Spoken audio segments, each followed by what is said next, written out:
क्या आपने सोचा है, अगर आप किसी गन के व्यापारी के लौंडे को मार देते हो जिसका बहुत दबदबा हो, तो क्या होगा। बस यही कहानी है आज की मूवी की। पर शुरू करने से पहले सब्सक्राइब कर लो। तो भाई, हमारा बंदूक का व्यापारी दयानंद के दो लौंडे हैं। बड़ा वाला नुमान काइंड जिसका नाम वीरा है, और छोटा वाला का नाम बिच्छू जिसका आज बर्थडे है। और उसी के बर्थडे की पार्टी चल रही है।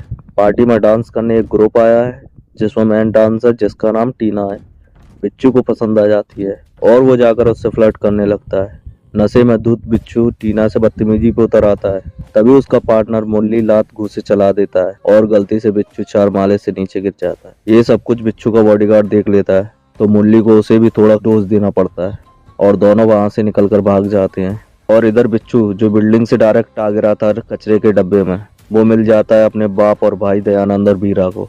तो वो उसको हॉस्पिटल पहुंचा देती है और दयानंद बीरा से बोलता है, उन मादर चौधों को पकड़कर यहाँ लाओ। अब दूसरा दिन दिखाते हैं, जहाँ शाम नाम के बंदे को दिखाते हैं जो कि जाना माना एक्टर है और साथ ही मुरली का भाई भी है।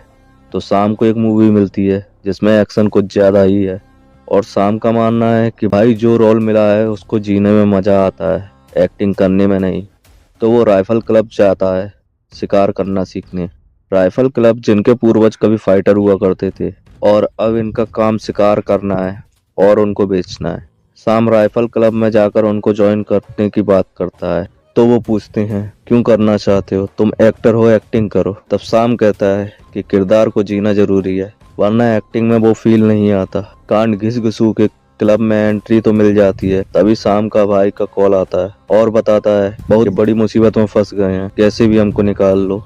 तो शाम इनको राइफल क्लब में ही बुला लेता है। जब मुरली और टीना वहां आकर पूरा मैटर बताते हैं तो राइफल क्लब वाले जिम्मेदारी लेते हैं कि कुछ नहीं होगा, चिंता मत करो। अगली सुबह शाम और आधी टीम राइफल क्लब की चली जाती है शिकार पर। इतने में बीरा पहुंच जाता है राइफल क्लब और वहां की सबसे खतरनाक शार्प शूटर से उलझ जाता है और बेइज्जती करवा के लौटकर दयानंद को फोन लगाकर बताता है कि लड़की पक्का यही है, पर ये मादरचोदों से छुपाए हैं और वहां की एक मामूली औरत ने मेरी बेइज्जती की है, मैं इनको जिंदा नहीं छोड़ूंगा। तब दयानंद कहता है कि रुक जा बेटा, मुझे आने दे, पर बीरा मानने से इनकार कर देता है। बोलता है इनको मैं अकेले ठोक दूंगा। तभी दयानंद कहता है कि मुझे आने दे, उसको नंगा करके बीच रोड पर दौड़ाएंगे। तभी दयानंद का एक आदमी बोलता है, बिच्छू की बॉडी का क्या करना है। ये बात बीरा सुन लेता है और वो पूछता है, बिच्छू मर गया क्या। दयानंद मना तो कर देता है और उससे वेट करने को बोलता है, पर बीरा को ये बात पता चल जाती है कि बिच्छू अब मर चुका है।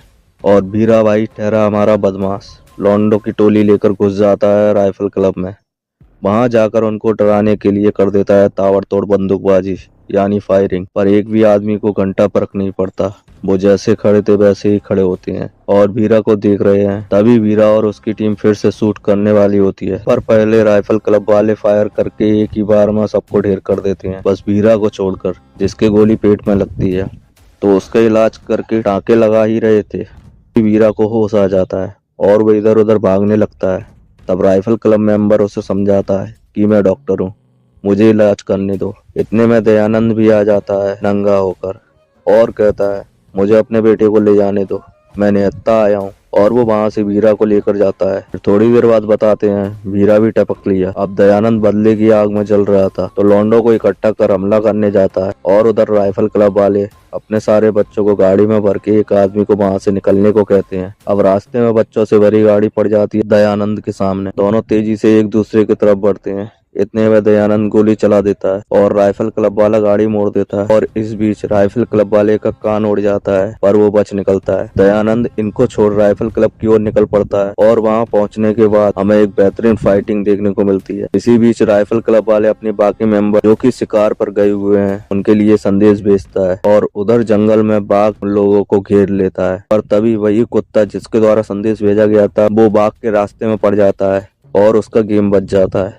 पर राइफल क्लब का एक मेंबर संदेश देख लेता है और सब तुरंत लौटने लगते हैं। अब दिखाते हैं राइफल क्लब जिसको चारों तरफ से गुंडों ने घेर रखा है और राइफल क्लब के भी कुछ लोग मारे जा चुके हैं। तभी जंगल वाली टीम भी आके पीछे से गोलीबारी स्टार्ट कर देती है और बहुत मार धाड़ के बाद बचता है तो आखिरी आदमी दयानंद। अब दयानंद लोगों को ढूंढते हुए घर के अंदर जाता है माँ चूत गई। और फिर दयानंद को गोलियों से भून दिया जाता है और ये कहानी ऐसे ही खत्म हो जाती है।